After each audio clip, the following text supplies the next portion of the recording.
Hello, fellow Education 200 students, and thank you for watching my video. This week I chose to focus on the question, who am I and what motivates me? This is kind of a tough question to think about and to really know what motivates you. It's personally hard for me because I don't really have a passion yet, or I don't really know what motivates me, but this week I learned a little bit more about myself, which was cool. And so the first question that I asked was, how do I change aspects in my life that I don't see a problem with but are actually a problem? I think the first thing that comes with this is being able to accept criticism, constructive criticism.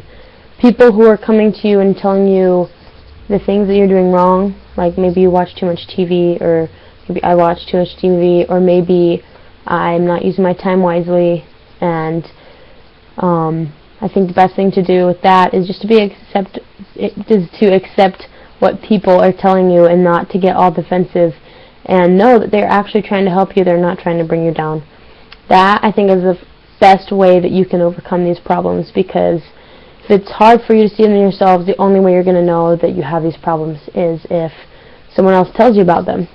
So, my second question is, what are ways that I can motivate even the most stubborn, lazy children in my future class? I've never had this problem before, but I know I will in the future, because there's always one in a classroom. And so I thought about my question, what motivates me, and kind of popped in my head, well, you've got to find something that motivates them to get them to not be stubborn or lazy or both. And if you work hard with them and get to know them, then you will be able to find this passion or something that will drive them.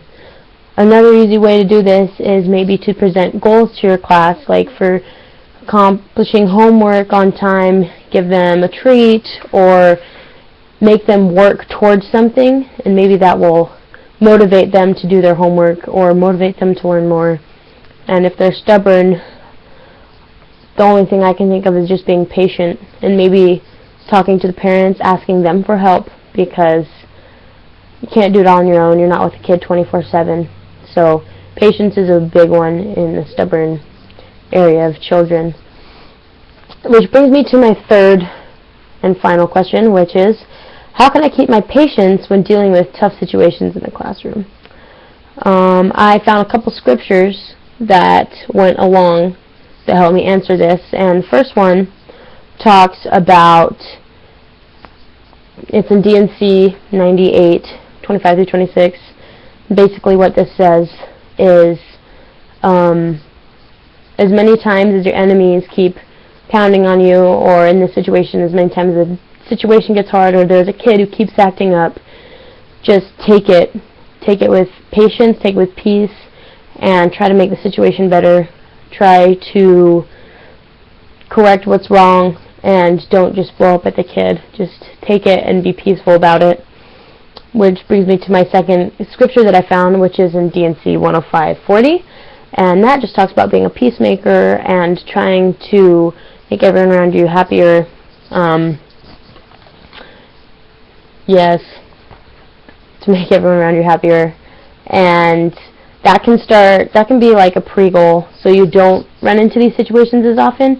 You can try to make your classroom peaceful. You can try to make it a fun place to be in, something that's not all rigid where these situations won't pop up. You can work hard to prevent these situations so that you won't have to deal with them, but chances are you're going to have to deal with them sooner or later.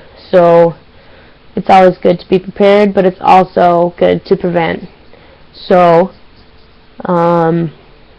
those are the questions I worked with this week, and I hope you enjoyed listening to it. Thank you for listening.